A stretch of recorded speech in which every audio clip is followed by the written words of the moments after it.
Bonjour à tous, c'est Joe. Êtes-vous d'humeur militaire, mes chers soldats?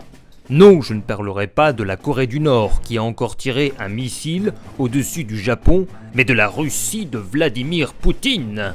Intitulé officiellement Zapad 2017, sous-titré War Games par les médias anglophones.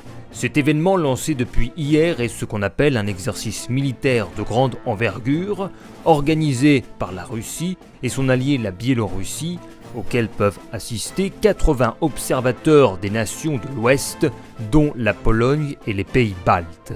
La Russie immobilise 5500 unités et la Biélorussie 7200. Mais les États-Unis et l'OTAN affirment que le vrai nombre de troupes pourrait aller jusqu'à 100 000.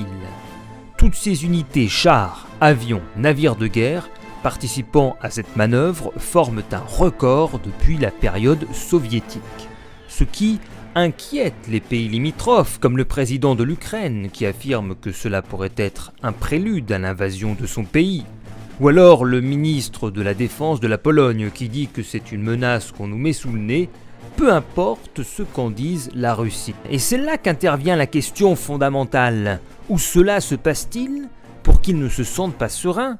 Ce n'est pas à l'extrême est de la Russie comme vous aurez pu le deviner, mais en Biélorussie, à l'ouest de la Russie et à Kaliningrad, ce territoire coincé entre la Pologne et la Lituanie.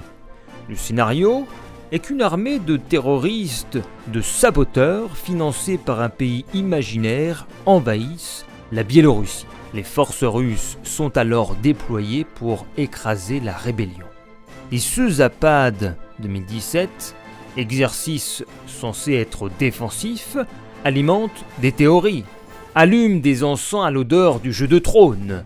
Par exemple, certains disent que les troupes russes, une fois les wargames terminés, resteront en Biélorussie pour renforcer leur présence en ce lieu, dans l'hypothèse d'un scénario similaire à la Crimée.